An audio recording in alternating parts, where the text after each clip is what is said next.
내가 너희에게 말하였을 때 믿지 아니하는도다. 내가 내 아버지의 이름으로 행하는 일들이 나를 증거하는 것이거늘 너희가 내 양이 아니므로 믿지 아니하는도다. 내 양은 내 음성을 들으며 나는 그들을 알며 그들은 나를 따르느니라. 내가 그들에게 영생을 주노니 영원히 멸망하지 아니할 것이요 또 그들을 내 손에서 빼앗을 자가 없느니라. 그들을 주신 내 아버지는 만물보다 크심에 아무도 아버지 손에서 빼앗을 수 없느니라. 아멘.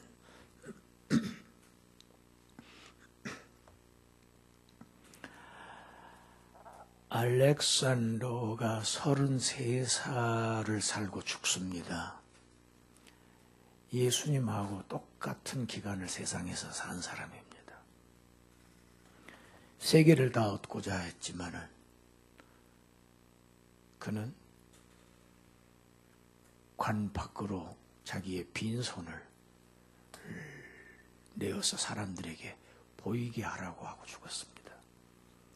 아무것도 얻은 것이 없이 빈손으로 갈 수밖에 없는 나약한 인생 중에 한 사람이었습니다. 알렉산더가 죽은 이후에 그 거대한 헬라 제국은 그 수하에 있던 네 사람의 장수에 의해서 분할되어 통치됩니다. 팔레스타인 이 땅을 처음에는 이 프톨레미 왕조가 지배를 했는데 그때 유대인들은 그래도 지내기가 괜찮았습니다. 1년에 20달란트의 세금을 바치는 조건으로 해서 제사장을 중심으로 하는 신정정치 자치권을 허용을 했습니다. 그래서 아주 비교적 자유롭게 하나님을 섬기며 살 수 있었습니다. 그러나 어느 날 세계의 지형이 자꾸 바뀌듯이 그때는 더 말할 나위 없었죠. 네 장수들의 각축장이 되었습니다. 후에 수리아, 그러니까 오늘의 시리아죠. 수리아의 셀루쿠스 왕조의 지배하에 들어가게 됩니다. 유대가. 그때부터 유대 민족들은 아주 악몽이 이제 시작이 됩니다. BC 168년에 아주 악명 높은 왕이 안티오쿠스 에피파네스라고 하는 4세인데 에피파네스라는 용어 자체가 내가 신이라고 하는 얘기입니다. 신의 현현, 신이 나타났다는 용어입니다. 자신을 신으로 자처하는 인물이지요. 이 위인이 왕이 되었더니 예루살렘 성전에 제우스 신상을 건립합니다. 끔찍한 일이죠. 그리고 거기에 레위기에서는 부정한 짐승으로 여기는 돼지를 제물로 바치는 그러한 헬라식 제사를 지내도록 강요합니다. 뿐만 아닙니다. 안식일을 폐지합니다. 남자들이 받는 할례를 금지령을 내립니다. 소위 유대인들의 모든 정체성을 다 빼앗아버리고 맙니다. 여기에 저항해서 일어난 사람이 유다 마카비라고 하는 자입니다. 그 마카비가 혁명을 일으킵니다. 물론 유대인들이 단일한 신앙을 가지고 있었던 것은 아니었습니다. 그들은 이미 과거에 많은 타국으로 흩어져 살았기 때문에 거기에서 헬라 사상에 젖어 있는 유대인들과 유대주의 신앙을 가지고 있는 유대인들의 이분으로 나누어져 있었습니다. 헬라식 유대인들은 제우스 신상에 돼지 머리를 놓고 제사를 하자고 주장했습니다. 그들을 이 마카비가 다 쳐 죽인 겁니다. 그리고 안티오쿠스가 파송해서 헬라 제사를 독려하려고 보냈던 사신을 그 자리에서 참수해버립니다. 그때부터 반기를 들고 이제 혁명이 봉기가하죠. 많은 사람들이 들풀처럼 일어나서 이 유다 마카비의 혁명이 성공을 합니다. 그래서 모처럼 만에 유대 민족이 100년 동안의 독립국가로 존재하게 됩니다. 이걸 마카비 왕국이라고 합니다. 그러니까 구약과 신약의 중간기죠. 그래서 안티오쿠스 4세가 세웠던 그 제우스 신상을 3년 후인 BC 165년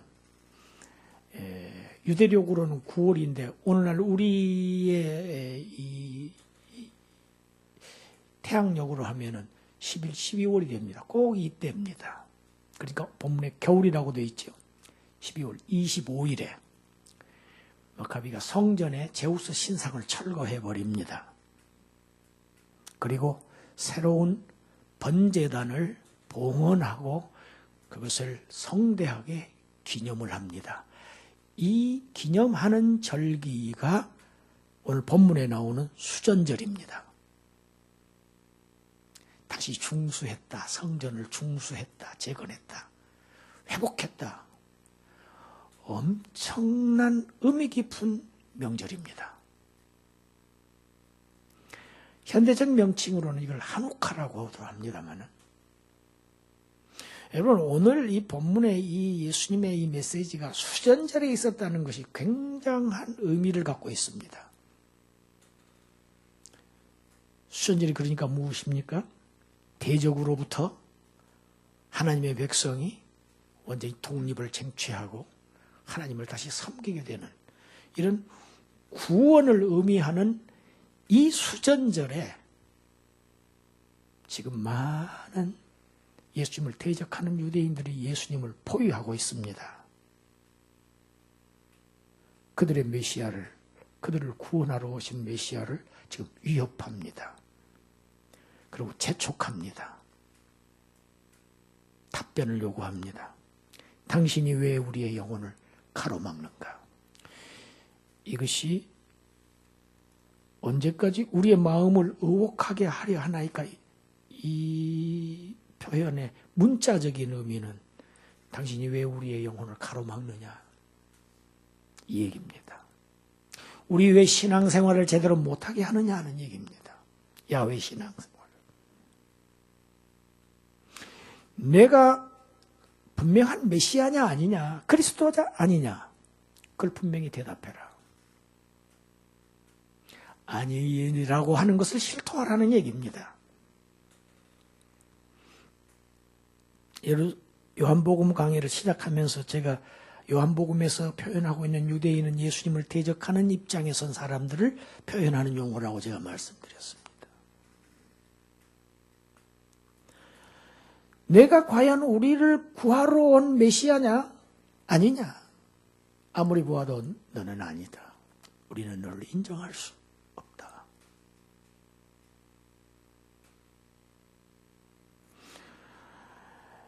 여러분, 요한복음 막 시작한 1장에서 보면은 나다나엘, 이 사람은 예수님의 한마디 말씀을 듣고 당신은 하나님의 아들이시라고 고백을 합니다.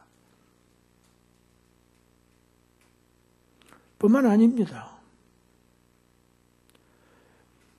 밤새도록 갈릴리 바다에서 자기의 지혜와 노력을 다 쏟아부었지만 물고기 한 마리도, 단 한 마리도 잡지 못했던 베드로에게 저 깊은 데 가서 그물을 내려라 하신 예수님의 말씀에 반신반의하면서 전적으로 믿지는 않았지만은 그래도 한번 들어보자 하는 그 정도의 신앙을 가지고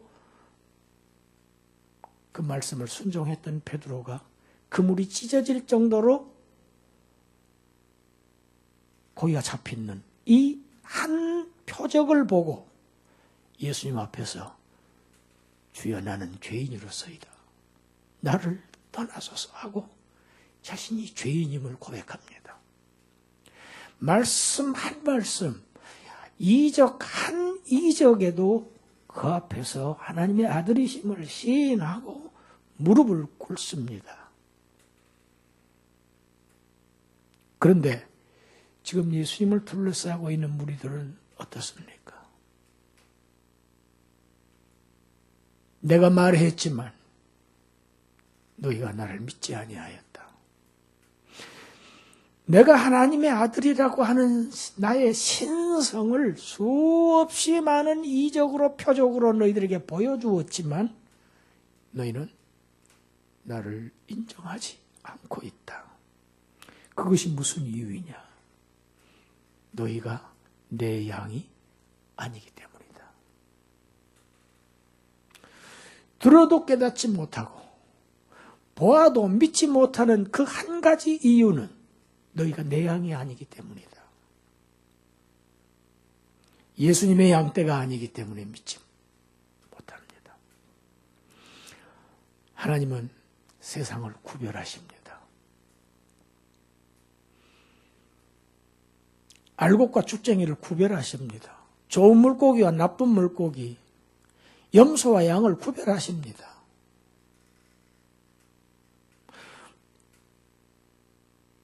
요한복음 16장에 아들이 둘이 있지만 한 집안에 아들이 둘이 있지만은 큰아들과 맏아들을 구별하시잖아요. 맏아들은 집에 있어서 밖에 한 번도 나간 적이 없습니다. 집을 나간 적이 없지만 마지막 그 잔치에 참여하지를 못합니다. 둘째 아들은 집을 나갔지만 다시 돌아와서 아버지로부터 놀라운 권위와 축복과 사랑 속에서 그 천국 잔치에 참여를 합니다. 하나님은 구별하십니다. 세상 모든 사람을 구원하시지 않습니다. 예수님은 자기 백성을 죄를 사하시기 위해서 오셨다는 것이 예수라는 이름입니다. 세상 모든 사람을 위해서 죽으시지 않았습니다. 결코 그러시지 않았습니다. 오늘 본문이 그것을 실증합니다. 성경 전체가 그것을 증거합니다. 계시록이 증거합니다. 창세기가 증거합니다. 반면에 아버지께서 예정하신 백성들을 아들에게 주셨습니다. 내게 주신 자들, 아버지께서 내게 주신 자들. 그들은 나의 메시지를 듣고 내 말을 듣고 알아듣는 거예요. 그리고 나도 그들을 알고 그들은 나를 믿는다. 따른다. 이런 아주 친밀한, 긴밀한 관계가 맺어진 자들입니다. 여러분, 이것을 성경은 연합이라는 용어로 설명합니다. 그리스도와 연합된 자들. 또 하나님의 그리스도의 것들, 그리스도의 소유된 자들. 내가 그들에게 영생을 주고 그들은 영원히 멸망하지 아니한다 하는 본문이 28절입니다. 아버지의 백성들, 내게 주신 자들, 그들에게 내가 영생을 주고 그들은 결코 멸망할 수가 없다. 아무도 그들을 내 손에서, 아무도 그들을 내 아버지의 손에서 빼앗을 자가 없다. 단정적으로 말씀하십니다. 아버지와 왜 그러냐? 내 손에서 빼앗을 수 없다. 내 아버지의 손에서 빼앗을 수 없다. 그러므로 아버지와 나는 하나다.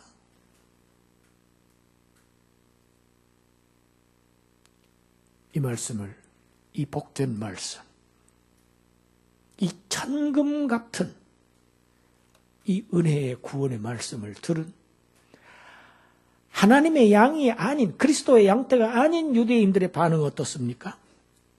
너 그거 신상모독이다. 돌로 쳐서 죽이려고 합니다. 하나님의 아들을. 구원자를 죽이려고 합니다.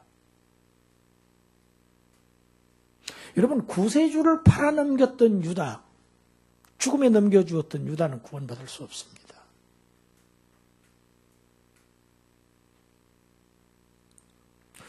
유다도 배반했지만 베드로 또한 배반했습니다. 둘 사이의 차이가 무엇입니까? 베드로도 3번이나 저주까지 하면서 부인했습니다. 저주까지 했습니다. 그런 점에서는 유다와 별반 다를 게 없습니다. 무엇이 근본적으로 다르냐 하는 것이 오늘 본문에서 밝혀집니다.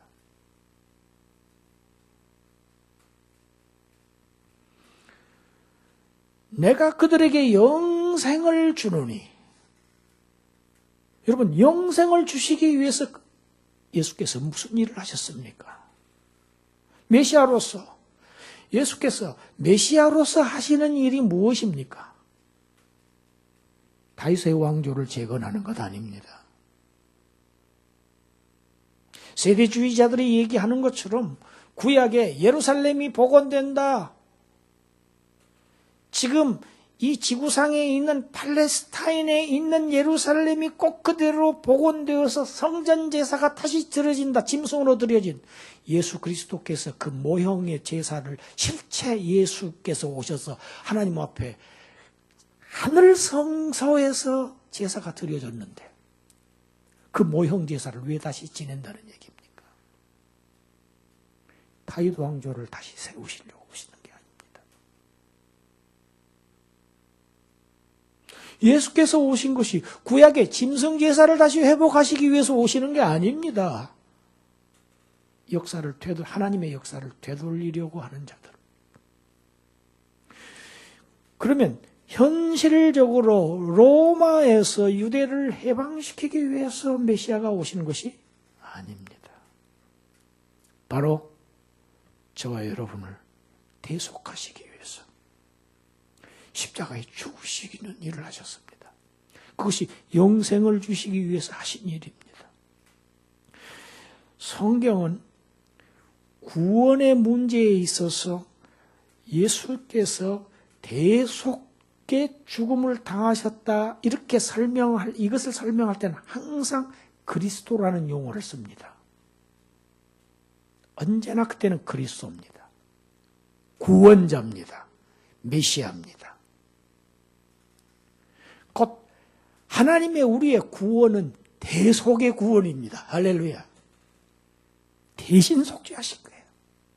이것이 하나님의 사랑이고 하나님의 경륜이고 하나님의 역사입니다. 에덴 동산에서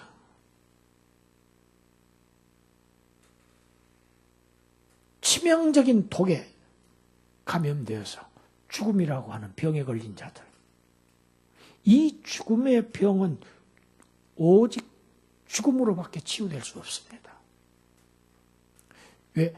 죄의 싹은 사망이기 때문입니다. 값을 치러야 됩니다. 대신 값을 치르셨어요. 오직 죽음으로밖에 치유될 수 없습니다. 오직 하나님의 사랑으로밖에 치유될 수 없어요. 십자가의 죽으심이 하나님의 사랑 아닙니까? 그래서 요한은 요한일서에서 하나님은 사랑이심이니라. 하나님의 본성이 사랑이에요. 뱀의 독에 물린 자들은 향해서 민수기 21장에 그럽니다. 뱀에게 물린 자가 놋뱀을 쳐다본 적 모두 살더라. 뱀에게 물린 자들이 놋뱀을 쳐다볼 때 다 살았습니다. 요한복음 3장 14절 15절에서 모세가 광야에서 봐은 뱀을 든 것 같이 인자도 들려야 하리니 이는 그를 믿는 자마다 영생을 얻게 하려 하심이니라. 그리스도께서 십자가에서 자신의 죽음을 통해서 하나님의 공의를 계시하셨고 하나님의 사랑을 계시하셨어요. 그래서 십자가가 하나님의 공의입니다. 죄인은 반드시 형벌을 받아야 한다는 공의가 나타났고 죄인을 반드시 살리시는 하나님의 사랑이 나타나셨어요.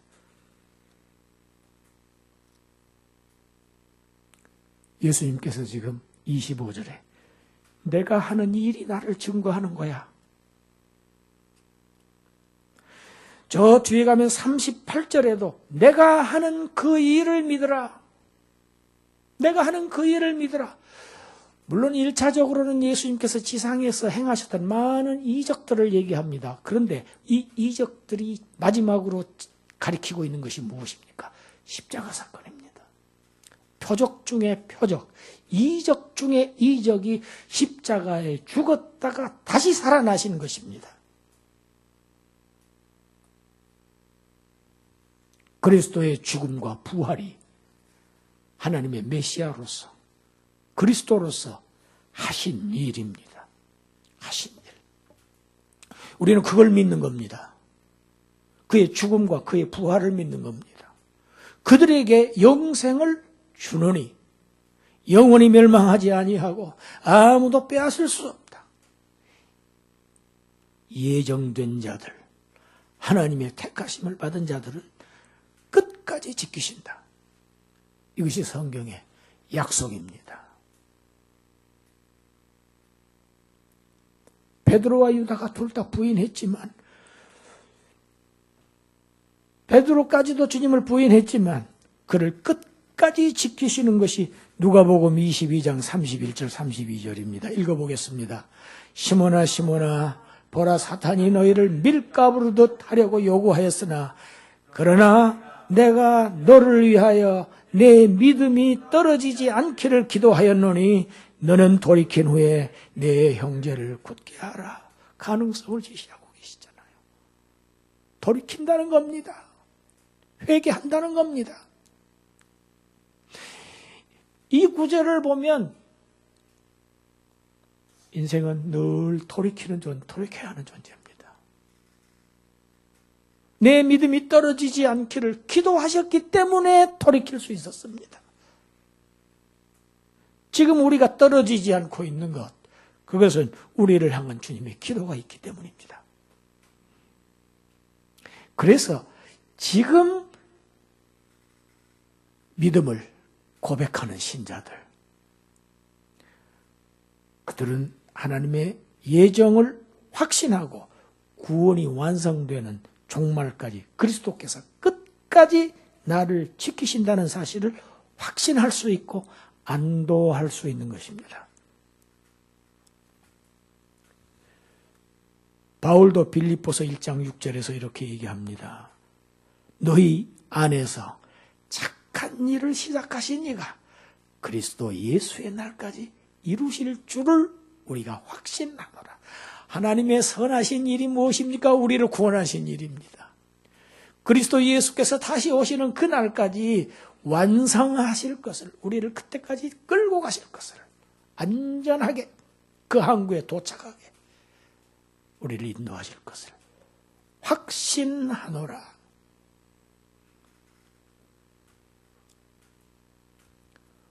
로마서 8장 29절 30절 지난주에 읽었습니다. 다시 한번 읽습니다.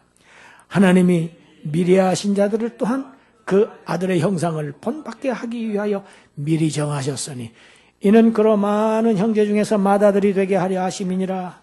또 미리 정하신 그들을 또한 부르시고 부르신 그들을 또한 의롭다 하시고 의롭다 하신 그들을 또한 영화롭게 하셨느니라. 할렐루야. 영화롭게 하셨느니라. 지금 과거 시제를 쓰고 있습니다. 이건 아주 중요한 의미를 갖고 있습니다. 하나님께서 택하신 사람들의 구원의 확실성을 보장하는, 이걸 신학에서는 예언적 확신의 표시라고 합니다. 예언은 지금 예언되고 있지만 미래에 이루어질 일입니다. 그러니까 미래의 용어로 표현해야 맞지만 그것을 과거형으로 표현해버립니다. 예언임에도 불구하고 그건 무엇을 의미하느냐? 확실성을 담보한다는 용법입니다. 여러분, 예정론은 확신을 주기 위한 것입니다. 불안감을 조성하기 위한 것이 아닙니다. 이것을 많은 사람들이 오해하고 깨닫지 못한 사람들이 이것을 불안해합니다.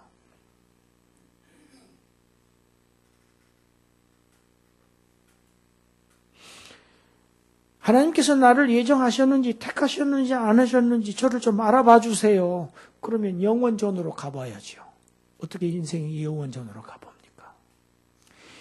지금 내가 예수 그리스도라고 시인하고 예수 그리스도의 십자가의 죽으심과 그의 다시 살아나심이 나를 대속하셔서 내가 이제 하나님 앞에 설 수 있는 속죄함을 받은 그러한 하나님의 분명한 자녀인 것이 믿어지는 사람은 그 사람은 하나님의 택하심을 받은 사람이 틀림없다고 확신해야 합니다. 그 사람은 또 끝까지 그분이 나와 함께 하신다는 사실을 성경 말씀을 믿어야 합니다. 믿을 수 있습니다.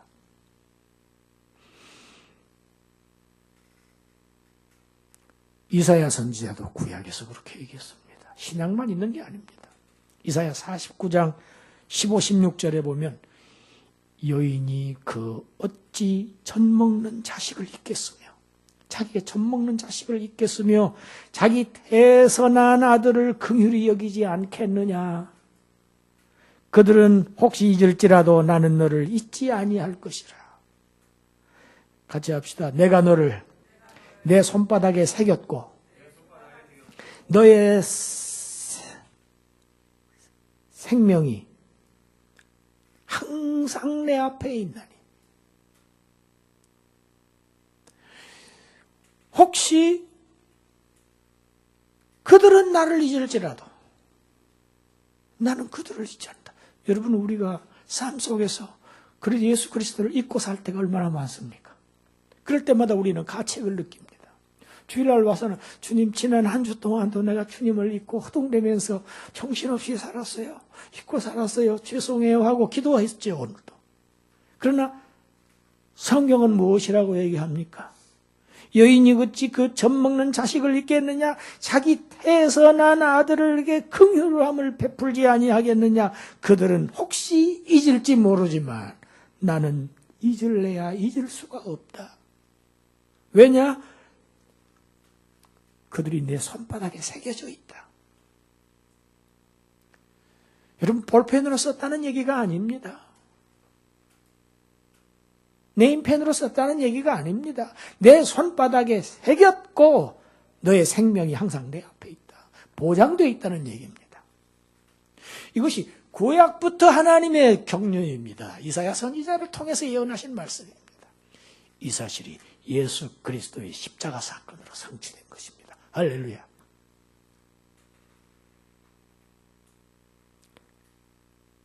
하나님의 택하심을 받아서 은혜로 구원함을 얻은 자들, 그래서 참 믿음을 가진 자들은 결코 구원의 여정에서 실패할 수가 없다. 이것을 보고 신학에서는 성도의 견인이라고 합니다. 견인. 우리 로마서를 조금 더 읽겠습니다. 8장 26절입니다. 함께 읽습니다. 이와 같이 성령도 우리의 연약함을 도우시나니 우리는 마땅히 기도할 바를 알지 못하나 오직 성령이 말할 수 없는 탄식으로 우리를 위하여 친히 간구하시느니라. 친히 간구하시느니라. 중보하시느니라. 하나님과 우리 사이에서, 성부와 우리 사이에서 제 성령 하나님께서, 지금 지상에 계신 성령 하나님께서 우리를 위해서 간구하십니다. 우리는 자꾸 물질 달라고 구합니다. 정말 그 나라와 그의 의를 구하라고 가르치셨지만 우리는 그것보다는 우리의 필요를 위해서 더 간구할 수밖에 없는 그런 연약한 존재라는 것을 알고, 우리가 기도할 바를 모른다는 사실을 아시고, 가르쳤지만 그대로 못할 줄 아시고, 말할 수 없는 탄식으로 우리를 대신하여 간구하시는 분이 성령 하나님이십니다. 할렐루야. 땅에서만 아닙니다. 로마서 8장 33절 34절 함께 읽습니다. 누가 능히 하나님께서 택하신 자들을 고발하리요?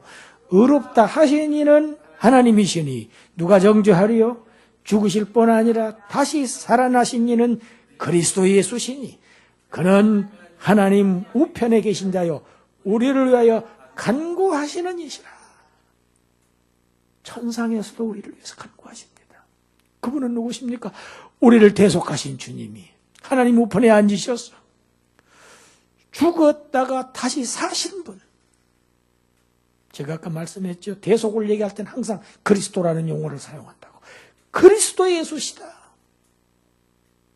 그가 하나님 우편에 계셔서 지금도 우리를 위해서 간구하신다. 하나님의 백성들의 구원은 안전판이, 하늘에도 안전판이, 땅에도 안전판이 이렇게 보장되어 있다는 얘기입니다. 하늘과 땅에서 결코 우리는 실패할 수 없다. 하나님이 하신 구원을 누가 실패하게 합니까? 하나님은 실패하시지 않습니다. 하나님의 뜻은 1.1획도 실패함이 없이 다 성취되는 것이 하나님의 뜻이고 하나님의 말씀이고 이것이 하나님의 법입니다. 우리에게는 두 분의 중보자가 계십니다. 지상에서 성령께서, 구원하시는 그리스도께서 천상에서 우리를 위해서 중보하시고 우리를 이끌고 간구하고 함께 하십니다. 우리의 구원은 안전성이 확보되어 있습니다. 그래서 우리를 이것을 보고 주 안에 있는 자들이라고 합니다. 할렐루야. 주 안에 있습니다. 우리는. 주 안에 감추어져 있습니다. 우리 마지막으로 한 절만 더 읽습니다. 로마서 8장 38절 39절 시작. 내가 확신하노니 사망이나 생명이나 천사들이나 권세자들이나 현재일이나 장래일이나 능력이나 높음이나 깊음이나 다른 어떠한 피조물이라도 우리를 우리 주 그리스도 예수 안에 있는 하나님의 사랑에서 끊을 수 없으리라. 할렐루야. 그 누구도 예수 그리스도를 통해서 예수 그리스도와 연합된 자들, 그 연합을 끊을 수 있는 존재는 아무도 없다. 우리는 주님과 생명을 맞바꾼 사람들입니다. 이제 더 이상 나를 위해서 살지 않고 내가 최종 궁극적인 목적이 되어서는 안 됩니다. 주 안에서 사는 것이 나의 목적이어야 됩니다. 자기를 부인하고 자기 십자가를 지고 나를 따르라. 나의 제자가 되라. 주님을 따른다는 얘기는 나의 양들은 내 말을 듣고 나를 따른다. 따르는 자들이 주님의 제자들입니다. 제자들. 이제는 주님을 위해서 살아야 합니다. 그것이 우리의 생애 목표입니다. 그것이 궁극적인 행복입니다. 주님은 제자를 찾고 계십니다. 주여, 내가 여기 있나이다. 이제 우리가 응답할 차례입니다. 주님을 찬양합시다. 기도드리겠습니다. 하나님, 감사합니다. 우리를 사랑하시되 끝까지 사랑하시겠다고 약속하신 그 주님의 약속을 받은 저희들, 주님 사랑하는 마음 가지고 주님을 따르며 주님의 제자로서 주님께 순종하면서 사는 복된 삶을 살게 하여 주시옵소서. 예수님 이름으로 기도드리옵나이다. 아멘.